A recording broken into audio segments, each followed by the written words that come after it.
Bahkan disebutkan dalam sebuah riwayat Nabi kita SAW meminta berbekam saat beliau lagi ihram, sudah lagi umroh seperti itu. Lalu beliau mengatakan dalam sebuah hadis, saat itu kepalaku pusing, ya kepalaku pusing dan aku meminta ya berbekam di kepalaku, ya seperti itu. Jadi titik-titiknya ada. Dari mulai puncak kepala, kemudian di leher, ada di bahu, ada di pinggang, ya, ada di kaki, ada semua, ya. Dan titik-titik ini ternyata subhanallah adalah titik-titik yang memang sudah ada bukan penelitian, tapi memang secara kaidah-kaidah tubuh manusia itu titik-titik simpul kalau kita bilang, ya. Bahkan waktunya pun Nabi kita SAW menjelaskan waktu bekam itu paling baik kapan. Ya, Nabi menjelaskan kalau teman-teman yang pernah membaca hadis tentang hadis puasa Ayyamul Bid. Jadi puasa Ayyamul Bid itu kan pada tanggal 13, 14 dan 15. Namun setelahnya Nabi menjelaskan bahwa ternyata berbekam pada tanggal 17 atau 19 atau 21 setiap tanggalan Islam ya. Itu subhanallah kata Nabi kita sallallahu alaihi wasallam itu menyembuhkan penyakit. Jadi ada protokol. Jadi kalau kita bicara sekarang tentang wabah ini dan kondisi saat ini, sekarang sebenarnya protokol Islam itu sudah sangat-sangat komplit. Urusan tentang menjaga imunitas, ya, urusan tentang menjaga kekebalan tubuh kita itu semuanya ada dalam syariat yang Allah perintahkan dan dicontohkan oleh baginda Nabi SAW. Nggak perlu cemas sebenarnya, nggak perlu cemas. Ya, tadi sempat saya mendengarkan juga kalimat dari moderator tadi bahwa bagaimana bekam itu bisa meningkatkan imunitas. Ya, itu jelas, bukan jelas lagi, sudah sangat jelas. Bapak Ibu kalau mau browsing banyak sekali riset tentang bekam ini. Ya, banyak sekali. Ya, Anda mau imunitas apa? Bahkan subhanallah, salah satu riset bahkan dilakukan oleh teman kita di Indonesia itu menjelaskan bahwa bekam ini, ibu-ibu bapak sekalian, itu bahkan subhanallah, masya Allah, ini kuasa Allah ya, itu bahkan bisa meningkatkan sel-sel imun, yang sel-sel imun nanti saya ceritakan bagaimana mekanismenya. Sel-sel imun ini yang bisa digunakan untuk katakanlah menyeimbangkan atau memodulasi lagi orang-orang yang bahkan pada kondisi HIV sekalipun. Sampai kayak begitu dahsyatnya. Kerja bekam ini ibu bapak sekalian itu mirip seperti mesin cuci darah, mirip. Ya, tidak bisa disamakan tapi mirip analoginya. Nanti bagaimana mekanisme saya akan jelaskan. Jadi subhanallah ya. Bahkan ada urutannya. Jadi kalau kita lihat sebenarnya petunjuk dari baginda Nabi SAW itu sudah sangat-sangat jelas, tinggal ikutin saja. Puasa 13, 14, 15 itu orang-orang barat yang sekarang bergerak di naturopati itu sekarang sangat menganjurkan puasa-puasa 3 bulan. Ya, bahkan yang sekarang kita lagi tren-tren, saya sempat posting juga di IG saya itu tentang proning position. Jadi orang sujud itu kan sebenarnya dasar Al-Quran ada. Allah jelaskan apa? Allah katakan ista'inu bisabri wassalah. Jadi kalau mau minta pertolongan, mintalah dengan sabar dan sholat. Sholat itu Bapak sekalian, pernahkah kita berpikir ya, kenapa ada sholat subuh, ada sholat zuhur, ada sholat asar, ada sholat maghrib, ada sholat isya? Itu semua waktu-waktu tadi ya adalah waktu-waktu di mana terjadi perubahan irama biologis pada tubuh manusia yang kita dengan gerakan-gerakan sholat. Gerakan sholat itu kan gerakan apa? Stretching, relax gitu kan. Itulah gerakan-gerakan yang menyeimbangkan.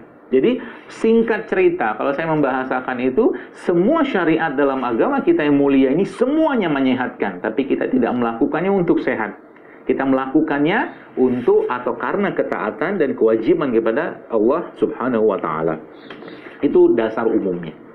Ya, jadi ada tadi keutamaannya ya. Jadi kalau ada keutamaannya maka kita minta janji kepada Allah. Kita minta kepada Allah bagaimana apa janji Allah tadi. Jadi kan Nabi menjelaskan bahwa berbekam pada tanggal 17, 19 atau 21 menyembuhkan penyakit. Maka tagih pada Allah. Ketika berbekam bukan cuma sekedar berbekam, tapi subhanallah ya, kita minta pada Allah agar disembuhkan dari segala penyakit dengan bekam tadi, dengan jalan sunnah ini ya, sunnah Rasulullah sallallahu alaihi wasallam ini. Baik.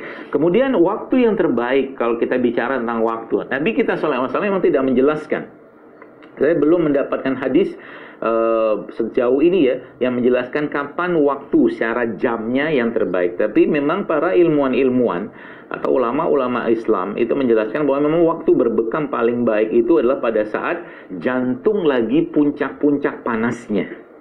Ya, berbekam terbaik itu adalah saat jantung lagi puncak-puncak panasnya, yaitu pada tengah hari, yang kita kenal dengan, kalau kita biasa dicontohkan atau mungkin disunahkan Nabi SAW adalah qailullah, ya. Jadi atau tidur siang, tidur sempit gitu kan, seperti itu. Jadi waktu berbekam itu memang paling bagusnya adalah waktu siang, ya.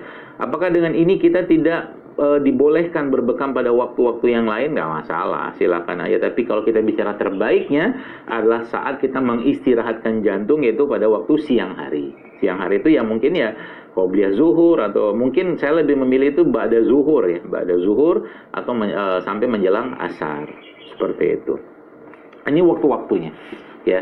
Nah, kemudian Bapak-Ibu sekalian, kalau kita bicara tentang bagaimana mekanisme kerja, ini kan dalil sudah nih, dalil sudah. Nah, kita lihat Bapak-Ibu sekalian, ternyata tubuh manusia, ya tubuh kita ini, itu ternyata banyak sekali saluran-saluran darahnya. Ada aorta, ada kapiler, ada vena, ya, ada pembuluh darahnya, ya, segala macam itu. Dan ternyata bagian yang paling besar jumlahnya dalam tubuh kita ini, yang dia meliputi hampir semua tempat, ternyata penampang yang paling terbesar itu ada pada kapiler.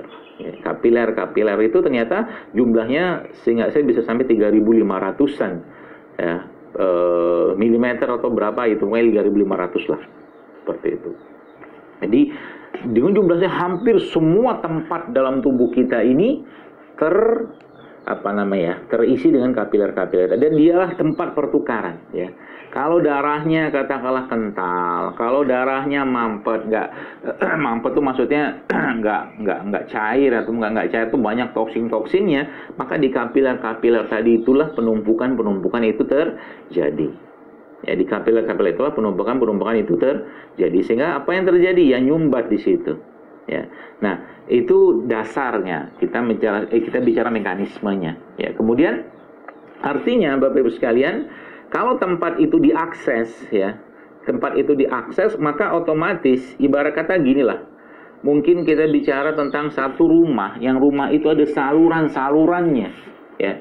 Dan Anda sekarang membersihkan bagian yang paling kecil dari rumah tadi untuk membersihkan rumah tadi. Apa akibatnya? Ya, otomatis dengan begitu banyaknya saluran-saluran di rumah tadi yang kecil-kecil dibersihkan, itu subhanallah, maka saluran dalam rumah itu otomatis akan lancar kembali. Nah, sama kayak tubuh kita ini. Jadi ketika kapiler itu dibersihkan, ketika kapiler itu katakanlah dipompa, kan cupping, disuction gitu kan, maka yang terjadi adalah dia membersihkan bagian-bagian pada simpul-simpul persimpangan, yaitu pada titik-titik yang sebenarnya ada pada petunjuk Nabi kita alaihi salatu wassalam. Yang pertama ada pada puncak kepala. Nah, puncak kepala, ya, ala ra'sun, ya, di sini semua bagian kepala ini, ya, itu bisa dibekam. Kemudian yang kedua ada pada daerah leher sini, daerah leher. Yang ketiga ada pada bahu, ya, bahu. Yang keempat ada pada pinggang, ya.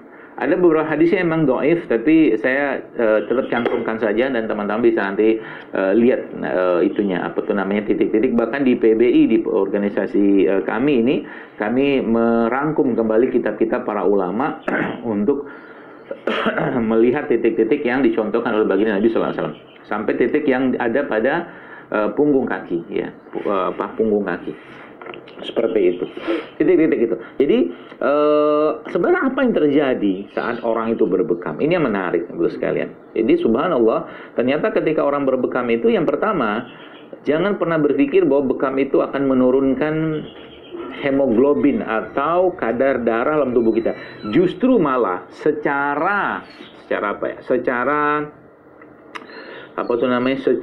mekanisme fisiologisnya, justru malah bekam itu sebenarnya akan memperbaiki atau meningkatkan hemoglobin atau kadar darah dalam tubuh kita. Secara mekanismenya, ya.